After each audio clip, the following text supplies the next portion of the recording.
J'ai lu avec beaucoup d'attention ce rapport d'activité 2022-2023 relatif à l'accessibilité. Personnellement, je vous félicite que la collectivité remplisse son obligation légale d'avoir au moins 6% de ses effectifs occupés par des travailleurs en situation de handicap. Il est vrai qu'elle se doit de montrer l'exemple, car la question de l'accessibilité est encore trop souvent négligée dans notre société.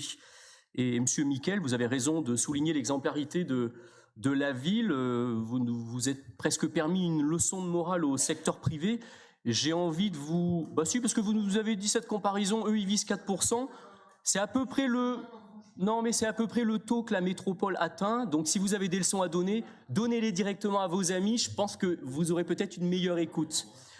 Fin de la parenthèse. Simplement quand on... Non, ah ben, mais il a tendu une perche. Il a tendu une perche. Non, non, pas du tout. Ah non, je vous assure, j'avais pas prévu. Non, non, j'avais pas prévu. Mais si vous voulez vous donner des leçons aux autres, commencez par balayer devant votre porte. C'est la règle.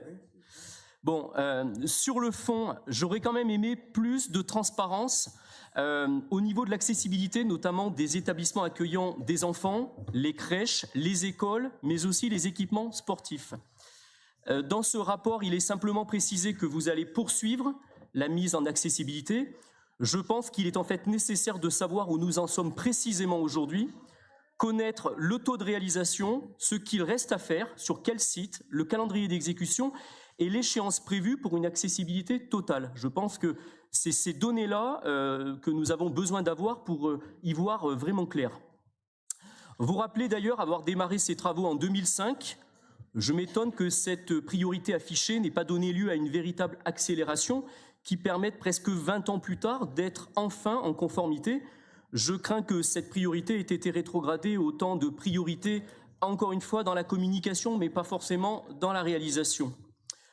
Autre sujet qui m'interpelle, celui de l'accessibilité des arrêts de bus. Seuls 59% d'entre eux sont accessibles aux personnes en situation de handicap, soit précisément 700 sur 1185 que compte la commune. Alors, sûrement la conséquence des politiques publiques que vous avez mis en sommeil depuis 2014 pour vous consacrer à la candidature au titre de capitale européenne de la culture. Pardon d'ouvrir à nouveau cette parenthèse, mais je rebondis sur ce que nous démontrait tout à l'heure M. Cervantes, que rien n'avait été mis en sommeil. Sur cette question-là précise, je voudrais vous rappeler la mémoire, Monsieur le maire, et vous rappeler vos propos d'ailleurs. En 2015, lors des États généraux de la culture, vous nous expliquez le bien fondé de cette candidature, et je ne le remets pas en cause, mais vous ajoutiez, j'ouvre les guillemets, ce sont vos propos, que vous assumiez de mettre le paquet sur la culture et que oui, vous assumiez de laisser de côté certaines politiques publiques, que oui, vous ne feriez pas la rénovation des trottoirs, que oui, vous repousseriez l'aménagement de l'espace public. Et là, je crois qu'on touche du doigt précisément ce qui en découle quand on met en sommeil des politiques publiques. Donc concrètement, sur cette question des arrêts de bus, vous prévoyez d'aménager seulement 28 quais de bus supplémentaires d'ici 2025. Vous conviendrez que c'est finalement très peu. C'est loin d'être un rythme acceptable, surtout que vous pourriez profiter du vaste chantier lié au projet Inspire pour accélérer et mettre en conformité l'intégralité des arrêts de bus. Quitte à avoir la ville en chantier, profitons-en pour rendre complètement accessibles les transports en commun. Et puis, comme la finalité de ces travaux, M. Miquel vient de la rappeler, et c'est comme ça que vous la présentez, c'est de rendre le réseau plus performant et plus attractif pour l'usager.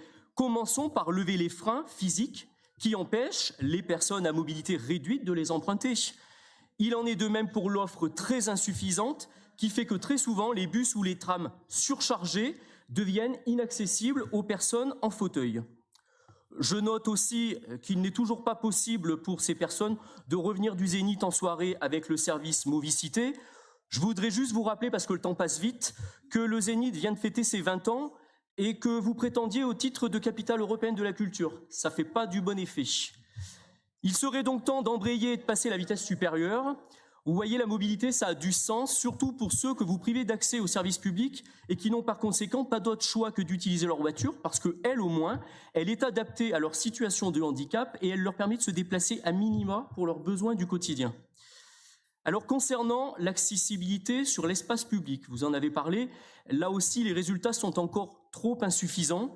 Quand on sait franchement la difficulté de se déplacer en sécurité pour un simple piéton, on peut facilement imaginer pour une personne à mobilité réduite le chemin de croix que ça peut être.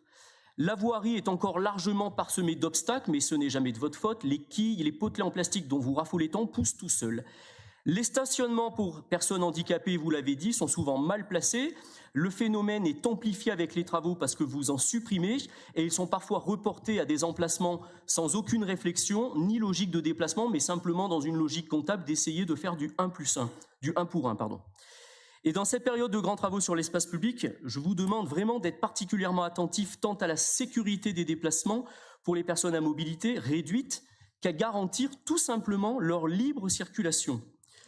Plus globalement, puisque vous êtes désormais un peu plus disponible pour vous préoccuper des Clermontoises et des Clermontois, je vous demande d'accélérer franchement sur cette question de l'accessibilité qui doit réellement devenir une priorité de cette mandature ou en tout cas de cette fin de mandature. Je vous remercie.